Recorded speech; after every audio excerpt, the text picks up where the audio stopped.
Jon Jones' retirement from mixed martial arts has felt more and more inevitable over the course of this year. And yet, it still blindsided the MMA world when UFC CEO Dana White broke the news on Saturday. Months of speculation regarding Jones' future came to an abrupt conclusion in Baku, Azerbaijan of all places, where the UFC was hosting a fight night. White nonchalantly informed the world that the greatest mixed martial artist of all time had retired, putting an end to a potential heavyweight title unification bout between him and Tom Aspinall. "Jon Jones called us last night and retired," White told a group of reporters when asked directly about Jones. "Jon Jones is officially retired." For starters, what an odd way to announce the conclusion of the greatest career in UFC history.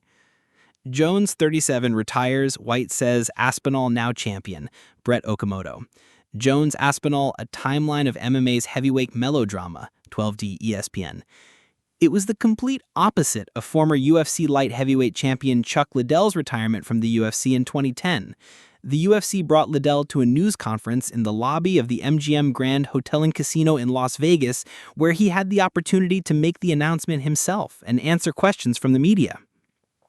The UFC's International Fight Week is this weekend in Las Vegas, a perfect occasion to give Jones the same opportunity and spotlight. Why wasn't he provided that? It might have something to do with the feeling around Jones's retirement, which is undeniably disappointment.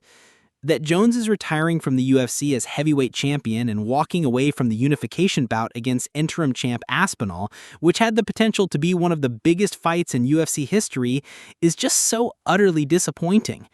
Think about how long this sport waited to see Jones move up to heavyweight, to take on that challenge after he beat nearly every light heavyweight there was to beat throughout his 15-fight title reign. The intrigue of a heavyweight run teased fans for years, only to have it finally happen and be a bit of a farce. A vacant title fight against an overmatched opponent in Cyril Gane in 2023, and a single defense against the semi-retired 42-year-old Stipe Miocic last year. Now, here's the part that fans and Jones's critics probably don't want to talk about.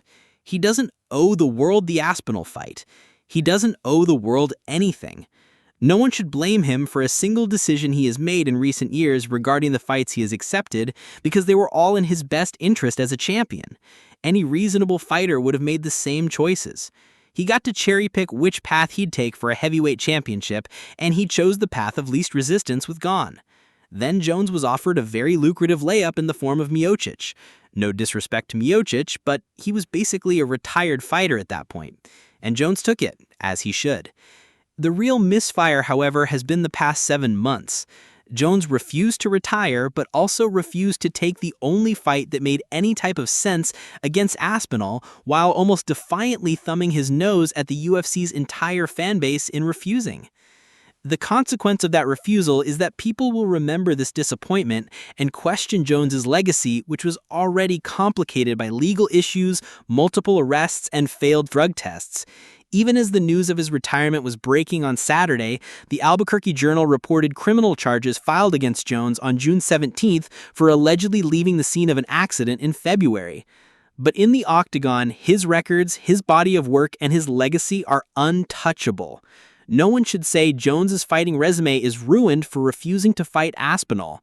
But because this saga went on so long and came to such a disappointing result, there is an extra sentence to Jones's MMA legacy, and I do think it will be here permanently.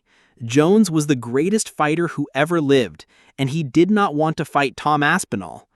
Jones did post a retirement message on social media after White's comments, but he deserved better than that.